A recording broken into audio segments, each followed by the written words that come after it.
시청자 여러분 안녕하십니까? 7월 23일 화요일 JCN 모닝뉴스 시작합니다. 서울 등 대도시에는 각 지자체를 대표하는 수돗물에다 브랜드를 붙여 수돗물의 우수성을 홍보하고 있습니다. 서울의 아리수, 대구의 청라수 같은 것이 대표적인데요. 울산도 이처럼 수돗물에 대한 긍정적 이미지를 높이기 위해 브랜드 상표를 붙이는 사업을 추진한다고 합니다. 전호수 기자가 보도합니다. 울산시는 매달 수돗물에 대한 수질 검사를 발표하고 있습니다. 검사 항목만 60개에 달합니다. 또 구군별 급수 인구를 산출해 가정 수도꼭지와 노후 간 수도꼭지 등 100여 곳에 대한 수질 검사 결과도 발표하고 있습니다.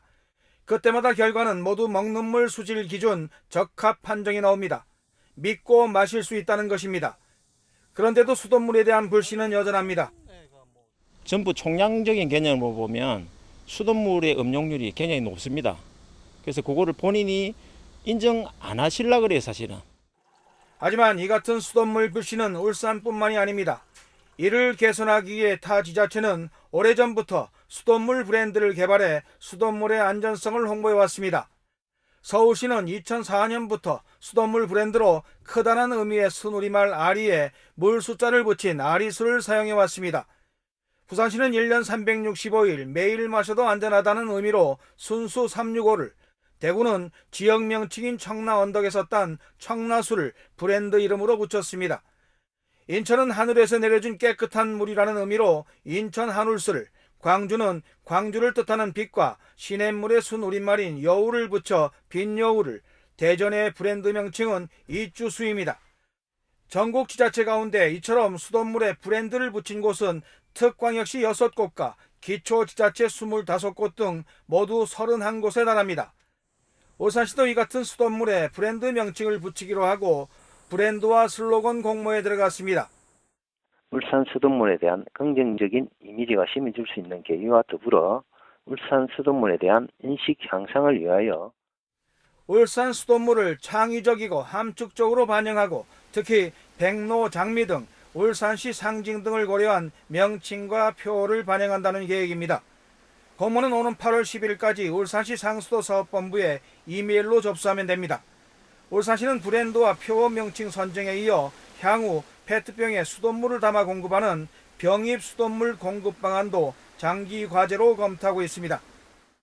울산시는 이번 수돗물 상표 공모가 믿고 마실 수 있는 깨끗한 울산 수돗물 이미지 구축에 크게 기여할 것으로 기대하고 있습니다. JCN 뉴스 전우수입니다. 울산시민연대는 어제 논평을 내고 의장 선거 결과 문제로 파행을 겪고 있는 울산시의회의 공백이 정당과 제도권 정치의 실패를 보는 것 같다고 비판했습니다. 이들은 의회 파행의 원인을 제공한 것은 의회 사무처이고 국민의힘은 당내 갈등을 제도 정치 중단으로 끌고 간 책임이 있다고 지적했습니다. 또 장기적인 의회 파행의 원인은 특정 정당이 의회를 독점하고 있기 때문으로 의원 정수 축소나 정당 공천제 폐지 등 정치 발전을 위한 정치개혁 방안이 마련돼야 한다고 주장했습니다. 한동훈 국민의힘 당대표 후보가 지난 20일 장동혁 박정훈 최고위원 후보와 진종호 청년 최고위원 후보 등과 함께 울산시당을 방문해 지지를 호소했습니다. 이 자리에서 한 후보는 보수 정치를 부끄러워하지 않고 국민의힘을 지지한다는 것을 자랑스럽게 말할 수 있게 하겠다며 당대표 후보와 최고위원 후보 지지를 당부했습니다. 한편 지난 7일 울산을 찾았던 원희룡 당대표 후보도 21일 다시 울산을 찾아 동구와 북구, 울주 당협에서 당원 간담회를 갖고 지지를 호소했습니다.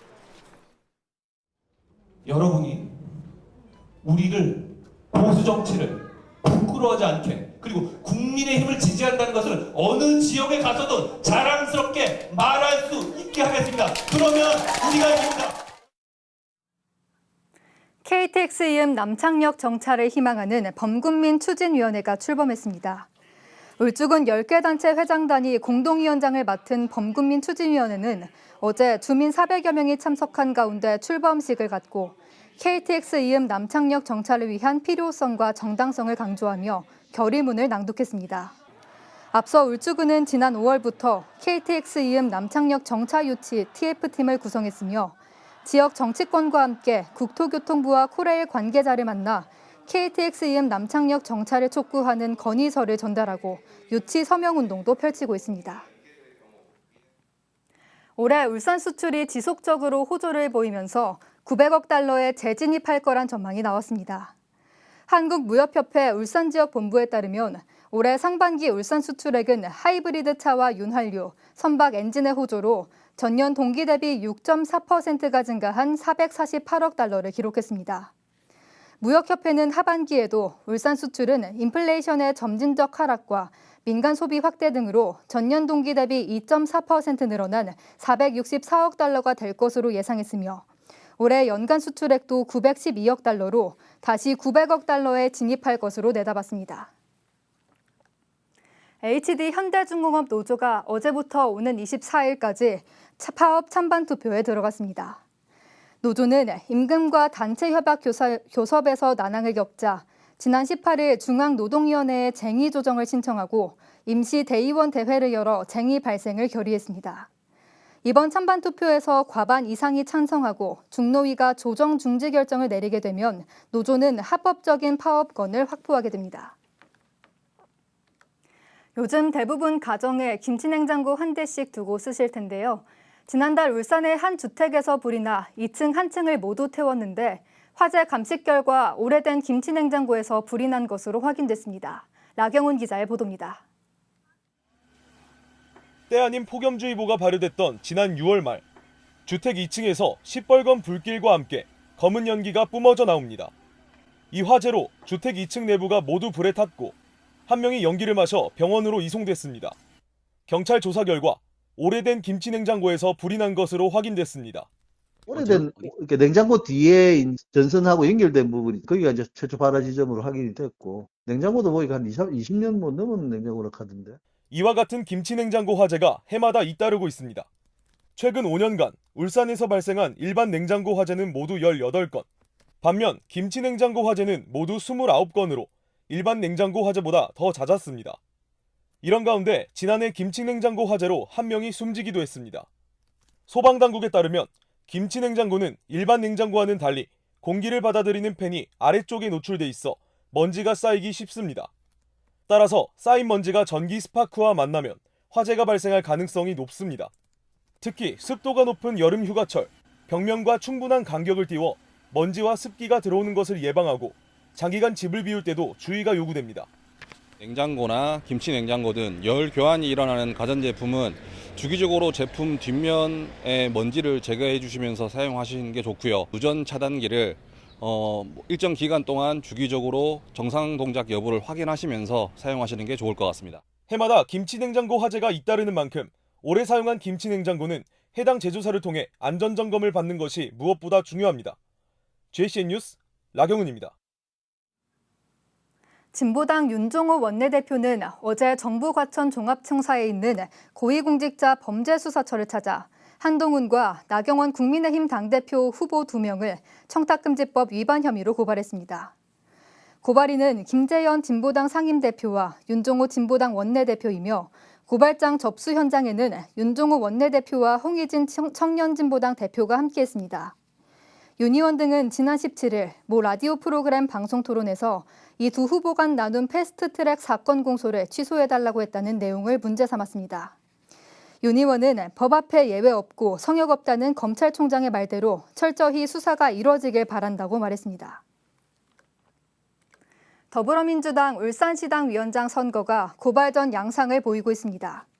더불어민주당 울주군 지역위원회 전 사무국장인 임모 씨는 어제 울산시의회 프레스센터에서 기자회견을 갖고 시당위원장 후보로 나선 이선호 후보가 지난 2018년 울주군수 선거 경선 당시 결과에 대한 이의 제기를 위해 흉기를 소지하고 시당을 찾았다면서 이선호 후보의 시당위원장 사퇴를 주장했습니다. 이에 대해 이선호 후보는 당시 컷오프 항의차 시당 사무실을 찾아간 건 맞지만 결코 흉기를 소지한 적은 없다면서 시당위원장 경선이 만만치 않으니 음해를 시도하는 것 같다고 반발했습니다. 김종훈 동구청장이 공직선거법 위반 혐의로 재판에 넘겨졌습니다. 김 구청장은 제22대 국회의원 선거가 60일도 남지 않은 기간에 현역 지방자치단체장 신분으로 당시 총선에 출마한 후보 선거사무소 4곳을 방문한 혐의를 받고 있습니다. 공직선거법은 지방자치단체장은 선거일 전 60일부터 선거일까지 정당이 개최하는 정견 발표 등 일체의 정치 행사에 참석하거나 선거사무소를 방문해선 안 된다고 규정하고 있습니다. 김 구청장은 당시 비서실에서 문제가 없다고 해 여러 후보의 선거사무실을 방문했다며 비서진의 실수로 발생한 일이지만 재판에 성실히 임하겠다고 말했습니다.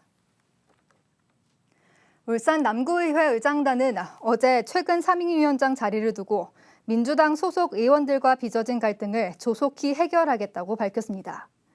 남구의회 이상기 의장은 부임 인사차 JCN 울산중앙방송을 방문한 자리에서 지난달 상임위원장 자리를 두고 민주당 소속 의원들과 갈등이 빚어진 사태에 대해 하루빨리 갈등을 해결하고 국민들을 위해 발로 뛰는 모습을 보여주겠다고 말했습니다. 전국 택배노동조합 울산지부는 어제 울산시청 프레스센터에서 정부와 택배사의 혹서기 대책 마련을 촉구하는 기자회견을 열었습니다. 울산 지역 6개 택배사 노동자들은 과도한 업무로 인한 과로사뿐만 아니라 혹서기와 혹한기로 인한 피해도 심각하다고 주장했습니다. 이들은 택배 터미널 시설의 냉난방 부족 문제를 지적하며 정부와 정치권이 터미널 시설 개선과 택배 노동자의 건강권 보호를 위한 법과 제도를 마련할 것을 촉구했습니다. 지난해 청소년 마약 사범이 3배 넘게 급증하면서 마약류 관리법이 개정돼 학교 마약 예방 교육이 한층 강화됐는데요. 하지만 학부모를 대상으로 한 교육은 부족한 실정이었는데 울산시 교육청이 현직 약사를 초청해 학부모를 대상으로 한 마약 예방 교육에 나섰습니다. 박영훈 기자가 보도합니다. 학부모들이 강당에 모여 마약 예방 교육에 집중하고 있습니다. 울산시 교육청이 현직 약사를 초청해 학부모를 위한 마약류 특강을 마련한 겁니다. 다양한 사례를 통해 학부모들이 잘 알지 못하는 청소년 마약 오남용 실태에 대해 설명합니다. 국내 10대 마약 사범은 최근 5년간 꾸준히 증가해 지난해엔 1,477명을 기록하며 1년 사이 무려 3배나 급증했습니다. 울산 지역의 10대 마약 사범 역시 지난 2022년까지는 저조한 수치를 보이다 지난해 갑자기 12명까지 치솟았습니다. 청소년들이 인터넷이나 SNS 등을 통해 쉽게 마약을 구할 수 있게 되면서 10대 마약 사범이 급증한 겁니다. 이 때문에 지난해 마약류 관리법 개정으로 전국적으로 학교 마약 예방 교육이 한층 강화됐는데 학부모를 위한 마약 예방 교육은 그동안 부족했습니다. 울산 같은 경우에도 12만 8천 명 정도 중에 한 5만 명 이상의 학생들이 마약류 예방 교육을 전문가에 의해서 받게 되는데요. 이러한 강의를 학생들만 할 것이 아니라 우리 가정에 계시는 학부모님께서도 접할 수 있도록 저희가 기회를 마련하고자 오늘 연수 자리를 마련하게 되었습니다. 현직 약사가 직접 교육에 참여하면서 학부모들이 모르는 신종 마약에 대한 정보와 대응책 등에 대한 자세한 설명도 이어졌습니다. SNS에 익숙한 청소년들이 지금 증가하고 있는 추세입니다. 그래서 그런 상황에서 청소년 마약류 오남용 교육에 관한 학부모 연수 교육을 했다는 것이 시기가 적절했고 의미 있는 시간이었다고 생각합니다. 울산시 교육청이 학부모를 대상으로 한 마약 예방 교육이 청소년 마약 근절을 위한 학부모 인식 변화의 계기가 되고 있습니다.